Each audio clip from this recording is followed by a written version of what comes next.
My 31-year-old husband finally confessed his scat fetish, but I still struggle with his obsession for softcore shorts. You're like the cliche girlfriend getting jealous, he said, while my insecurities bubbled up. Is this just harmless fun or a sign I'm his consolation prize? Hello, everyone's. This is a vulnerable and sensitive issue for me, so please refrain from commenting if you do not have anything constructive to say. I'm a 26-year-old female and have been with my 31-year-old husband for 3 years now. 7 months ago, he confided in me that he is interested in scat, a paraphilia involving sexual arousal and pleasure from feces. He showed deep vulnerability when sharing this with me, as it has not been an easy journey for him to accept this aspect of himself. I responded with compassion and support and felt grateful that he chose to share this with me. Still, I would have liked to know more about it, but I did not want to overwhelm him or interrogate him excessively. He mentioned that he generally watches it 3 to 4 times per month. Is that too much? A year ago, I discovered that he also watches softcore videos on YouTube, particularly featuring women in yoga pants who showcase their toned bodies. During our long-distance relationship, while I was away, he engaged with this content more frequently than he does now that we are living together. There are days when he does not watch any videos at all, and when he does, he limits himself to 2 or 3 shorts a couple of times per week. My partner is not someone I would describe as warm or expressive. He tends to show his love through actions. In contrast, I am very much focused on physical affection and eye contact, which is something I have been working hard to accept, especially at the beginning of our relationship when I experienced intense feelings of sadness and anger if I felt neglected or rejected. I had a challenging childhood, so it is very likely that these feelings are somehow linked to that experience. Reminding myself that my perception is not necessarily reality has helped me greatly, but I must admit that I still sometimes find myself wishing he would compliment my appearance or gaze at me more often with love and desire. I have vivid memories of the few occasions when he has done so, most of which occurred at the start of our relationship. That being said, I want to share an event that was painful for me and one that I still struggle to let go. About 7 months ago, my partner and I were on a vacation in Italy, and I was having the time of my life. One evening, we decided to go out for dinner at a beautiful place known for its delicious pizza, just the two of us. I remember discussing the owner and the gallery where I worked. I noticed he seemed distracted and somewhat bored, but I was having such a good time that I did not take it personally. After we left the restaurant, he sheepishly admitted in a light-hearted tone that he had to make a significant effort to avoid staring at the cleavage of the woman seated across from him. He even acknowledged that they made eye contact, but insisted he was doing his best to avoid it, as it was inappropriate to do so while spending time with me. Initially, I did not take it seriously and responded in a humorous tone, but as the evening progressed, I began to reflect on it and realized it was deeply hurtful to me. Ever since that moment, whenever I see an attractive woman dressed in revealing clothing or yoga pants, that memory resurfaces along with the fact that he watches softcore content, leading me to glance at him to see if he is staring. I dislike doing this, and it bothers me even more when he does stare, as it triggers something very profound within me. Before this incident, I had never felt jealousy in my relationship or been threatened by attractive women in public. I did not really care about his YouTube yoga videos or his paraphilia.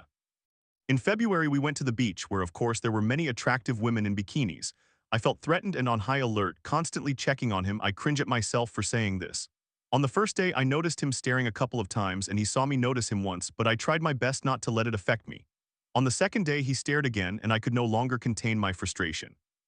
He realized I was upset, but I did not want to discuss the issue at that moment, so he kept asking me, visibly agitated. I felt pressured to explain my feelings, despite not being prepared to talk about it, especially since we were both highly emotional. I said something like, "We are with my brother and friend having a conversation while you are staring at others. If you want to do that so badly, then why be in a relationship?" He reacted with disbelief, placing his hands on either side of his face and exclaiming, "What, do you want me to walk around like this in public or what? This kind of behavior makes me feel controlled in relationships. What are you talking about? You sound like the cliche jealous girlfriend. Is our relationship really going to end because of this? You are being biased. I tend to look at my surroundings, which is true, but you only care if it is a woman you consider attractive. You do not care if I stare at an old man, for instance."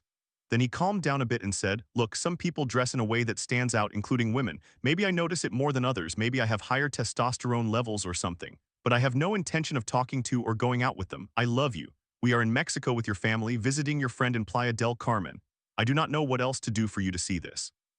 My brother and friend were waiting for us, so it felt like we needed to resolve the situation quickly. We reconciled and did not revisit the topic, And while I was willing to let it go, I am noticing that this issue is becoming a source of insecurity for me at times in the relationship.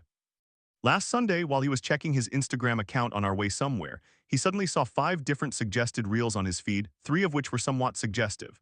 One of them showed a woman hiding in the bushes to relieve herself. He attempted to tease me by calling it a movie clip and then turned off his phone to focus on me, saying, "Oh, why don't we check your algorithm, huh?" I felt an irresistible urge to access his phone to check his actual Explore page. The next day, I seized the opportunity and discovered that it was filled with such content, not only featuring women in yoga pants and revealing outfits, but also softcore material related to his paraphilia. I became incredibly angry about it, and I distanced myself from him afterwards, but I cannot remain indifferent forever. I recognize that this passive-aggressive behavior is unhealthy, and I am struggling to process my emotions. I am genuinely trying to understand this situation in depth, not just my feelings, but also the underlying issues such as monogamous relationships, pornography, the Coolidge effect in long-term relationships, and boundaries. I want to ensure fairness for both of us. I believe there is a significant debate surrounding the pornography industry. My current situation has driven me to research this topic and attempt to view it from various perspectives, including its neutral morality, societal acceptance in most monogamous relationships among individuals in their late 20s and early 30s, and the arguments of psychologists who say it is a part of an individual's sexual identity, or those suggesting it can sometimes be healthy, especially for long-term monogamous relationships like mine. I wonder how I should approach this topic with him. Should I even bring it up? I do not want him to feel that I am trying to control him or that he lacks freedom in our relationship. I fear it might even become counterproductive, making it more tempting for him. Am I overreacting in this situation? I genuinely do not want to be irrational. But is this really nothing? On the surface, it may seem trivial, but is it truly insignificant? I cannot shake the thought that it was not just a fleeting glance at the woman's cleavage in Italy, but rather a conscious and continuous effort to avoid it during an entire hour dinner with me. I also struggle not to associate this with his consumption of pornography and social media softcore content. The thought of being intimate with him brings me discomfort at the moment. I am beginning to find it difficult not to compare myself with those women. Considering this makes me feel insecure, making me question whether I am good enough for him.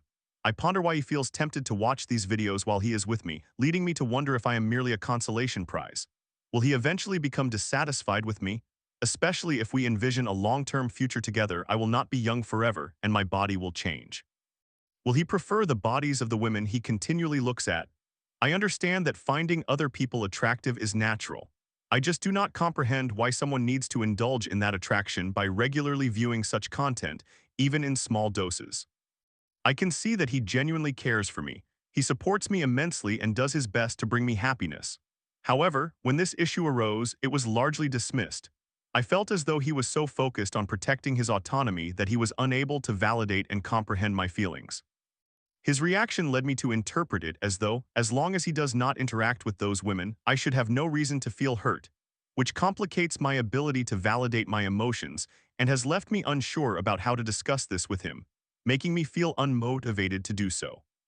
Thank you to those who read my post until the very end. Summary: my boyfriend's Instagram habits make me feel insecure, and I do not know how to address the issue. Story 2.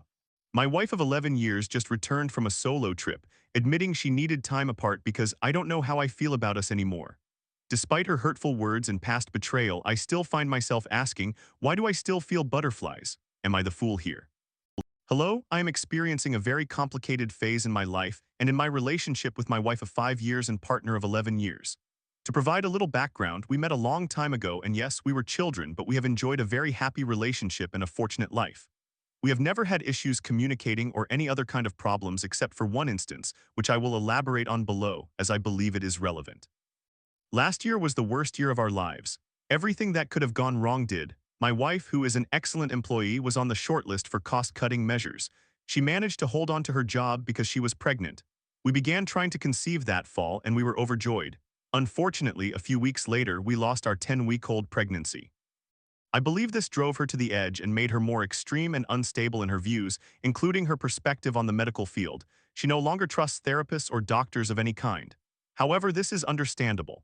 We grieved together so much that the excitement we felt from losing our first child and all the new emotions that come with being new parents vanished in an instant. We worked through this and supported each other.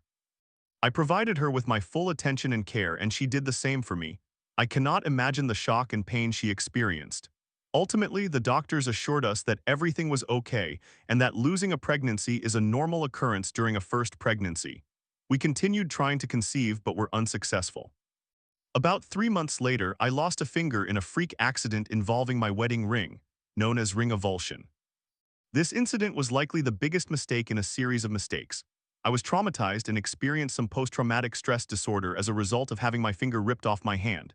It took me several months to feel normal again, months that could have been reduced to weeks had I sought a therapist. However, I did not connect with the one I saw, so I worked through my issues by myself. This put a strain on our marriage. I was present and loving, but in a more subdued manner. Specifically, I mean that I would still go on dates with my wife, walk our dog, plan a few trips, but I also did not feel very social due to the shame I experienced. As a result, I was not very enthusiastic about going out clubbing or experiencing fun. The romance definitely suffered, which from what I could gather led my wife to start resenting me. About a month ago, I noticed she would hide in corners of the house and avoid me. We had a trip to Hawaii coming up that I was very excited about. She had won it through her work, all expenses paid for 2 people. I asked her what was wrong and if she wanted to talk. After pressing her, she admitted she needed time alone and that she was not taking me on this trip because she was uncertain about her feelings for us. I felt as though the earth had opened up beneath me. This revelation came out of nowhere. I often like to check in on how we are doing. We never had a discussion about this, and she never raised any concerns, issued an ultimatum, or had a serious talk with me. She pointed out that our relationship felt less deep and that our love had become more constant and less passionate. She stated that she cares for me in ways other than romantically now, and she complained about the amount of time I spent playing video games, expressing that I seem unavailable. I apologized and responded, "If that bothers you, here's what I am willing to do. I will reduce the 1-2 hours I usually play at night. I had just started playing Baldur's Gate 3 and loved it, but it is clearly not as important as our household." I felt very hurt being left behind, and it took a while for me to accept her desire to go on the trip alone. Eventually, I relented and let it go. I ended up having a pretty good time alone for those 2 weeks, actually. I accomplished some tasks for my degree and at my job, cleaned the house, and reconnected with some friends. It was not the worst situation, and I hope she had fun as well, looking forward to planning our own vacation together. When she returned, she felt the same way. I kept trying to understand and talk, but this only seemed to drive us apart. It reached a point where it simply was not working. She put up walls, and it was clear she no longer loved me. She was emotionally hurtful. Today, she informed me that all the little things had added up, stating that I am not ambitious and that she does not feel financially secure if she were to have a child with me because I do not earn enough for her to stay at home. I am unsure how relevant this is, but I am the youngest senior manager at my branch of the Fortune 50 company I work for. I do not earn as much as she does in her role as an account manager. However, I am among the top 5% of earners in my country.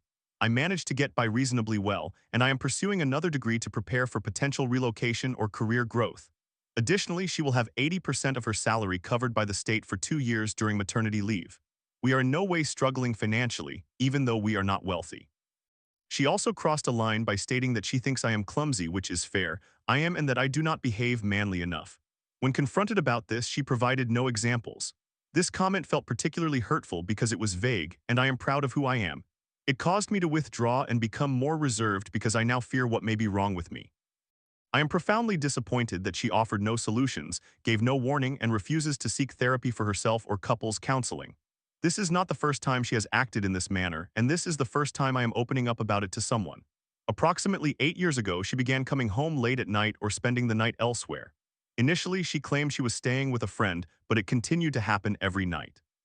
Eventually, she admitted to cheating on me after weeks of lying. As I type this, I feel ashamed that I trusted this person and forgave her. We discussed her actions at that time, and she expressed sentiments very similar to how she feels now, that she lacks a sense of purpose, feels lost and deeply unhappy, and that it is my fault for keeping her in place as she desires to be alone. This is someone who does not engage in any hobbies or sports. I know it is still unfair to point this out, considering she is my wife, but I have always encouraged her to explore new things, have fun, and take care of herself. At one point, she was arrested for trying to shoplift a scarf. I still do not understand why she did it, but I kept it a secret. Perhaps it connects to how she feels. Either way, it was bizarre given her lack of initiative to engage in activities. I was preparing to leave the relationship when she apologized and professed her love for me, stating that I am her happiness.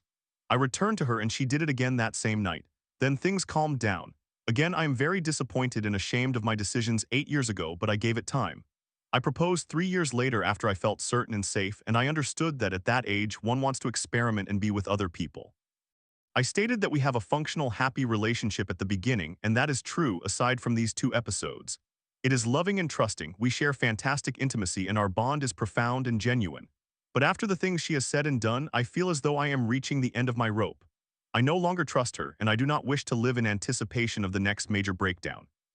A healthy way to indicate that one desires more romance is to ask for more romance or to plan it oneself.